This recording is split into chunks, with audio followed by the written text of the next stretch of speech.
Thanks for joining us, and here are business stories making headlines at this hour. I am Perpetua Fasomi Peter. The federal government has said it regrets that the petroleum refineries are not working while ruling out the possibility of introducing subsidies on automotive gas oil. It stated that it could not afford the payment of subsidies on diesel. The Chief Executive Officer of the Nigerian National Petroleum Company Limited, Mele Kyari, made this known in Abuja on Tuesday. The House of Representatives Committee on Downstream had summoned stakeholders in the oil and gas sector to an investigative hearing over the scarcity and rising prices of premium motor spirit, popularly known as petrol, and AGO, also known as diesel, and liquefied petroleum gas known as cooking gas in the country. Those grilled by the lawmakers were Kyari, who is the Group Managing Director of the Nigerian National Petroleum Company, and Chief Executive Officer, Nigerian Midstream and Downstream Petroleum Regulatory Authority, Farouk Ahmed, among others. The Security and Exchange Commission (SEC) has stated that the Commission is working to ensure it reduces the level of unclaimed dividends to 0% in the Nigerian financial market. This was disclosed by Alhaji Lamido Yuguda, the Director General, in an interactive session with the press on Tuesday. As of December 31, 2021, unclaimed dividends have increased to 180 billion naira, according to Yuguda. Although 180 billion naira in unclaimed dividends is a sizable sum, it represents only 5% of the total amount of dividends announced in the entire capital market.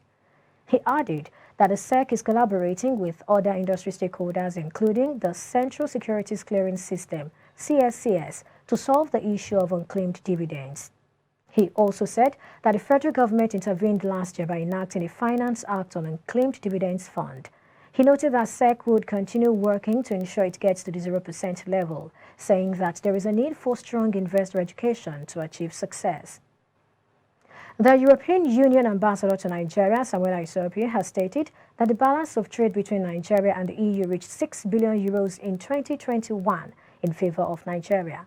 The ambassador stated this during a press conference to announce the 8th edition of the EU Business Forum, scheduled to hold in Lagos. According to her, the European Union as a bloc is by far the largest trading partner of Nigeria, with about 28 billion euros in 2021. She said the oil and gas sector represents the bulk of the trade, adding that Europe accounts for 20% of the overall Nigerian trade with the rest of the world. According to her, this is an agenda that we are trying to develop further. Discussions are ongoing between the Nigerian government and the European Union on how to develop economic relations, end of quote. She noted that the EU is the main investor in Nigeria, adding that plans are ongoing to quantify and measure the EU's contribution to Nigeria's economic development in terms of job creation.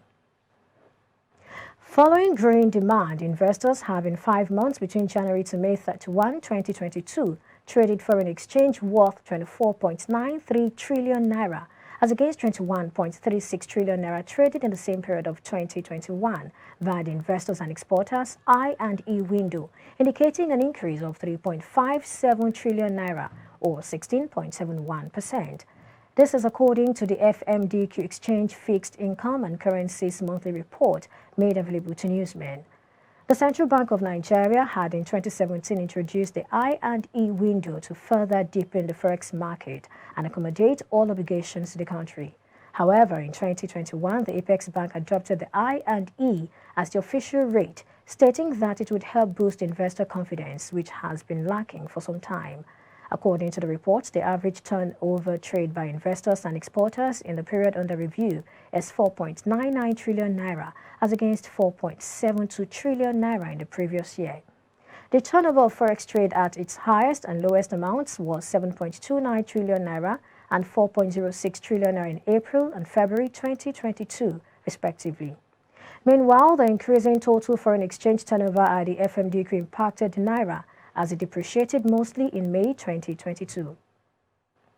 The federal government has commenced moves to attain the top 70 in the World Bank Ease of Doing Business ranking by 2023 with the adoption of National Action Plan 6.0.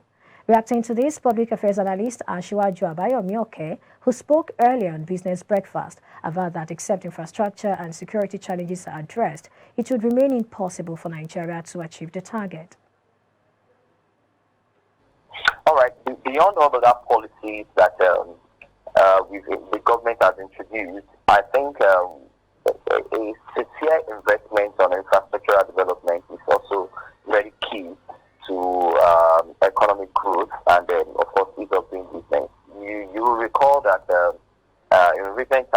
even the price of diesel has skyrocketed, and it's affecting seriously affecting business survival in Nigeria. Take for example electricity. If we have 22 hours power supply, you know, it would definitely impact largely on the productivity and of course the profitability of businesses in Nigeria. It also improves security. Yes, you know, a situation where you are scared to even travel because transportation also plays a major role in the survival of business or enable business to thrive. But when you can't travel by road, Kaduna to Abuja, Lagos to Ondo, and for the fear of being kidnapped or being attacked by bandits and all that, some of these things affect businesses, and I think that's one of the reasons why I said I doubt if we can attain the top 70 that we're talking about in 2023, because in recent times we've had serious security challenges in the country, which of course will rub off on our you know, on the survival of business. Moving on, the federal government has disclosed that its target for milk production is 1.6 billion litres per annum to achieve self-sufficiency in livestock products and animal protein needs. This was disclosed by Minister of Agriculture and Rural Development, Dr. Muhammad Abubakar, on Tuesday while unveiling the National Pasture Development Program, NAPDEP, in the Pai-Konkore Grazing Reserve in Abuja. The minister stated that currently 95% of Nigeria's ruminant production is primarily managed under the traditional pastoral system. Abubakar stated that Nigeria's current ranking by FAO is 15th in the world in cattle, 5th in sheep and 3rd in goats and 17th in camel farming. He urged partners within the industry, especially researchers, academia, subnational governments, international development partners, and the private sector to embrace the National Pasture Development Program, NAPDEP. He added it will also reduce conflicts emanating from cattle movement, attainment of self-sufficiency in good quality pasture and forage production, and the transition from extensive grazing to a well-planned, settled form of livestock production. Analyst has identified multiple taxation and bureaucratic bottlenecks as some of the challenges hampering the ease of doing business in Nigeria. Bukola Shomolu made this known earlier in the day while speaking on Business Breakfast. Recall that in 2019, Nigeria rose 15 places on the World Bank's 2020 Doing Business Index to rank 131 from 146th in the previous year, and up 39 places since 2016 when PEBEC was established. So moving from 145 to 131 it's quite a significant leap forward, if you ask me. But then again, it's still reflective of the challenges that we still have with ease of doing business in Nigeria as it is today. In terms of the state, at the state and local government level, there's need to actually streamline and harmonize taxes that are collected from the private sector.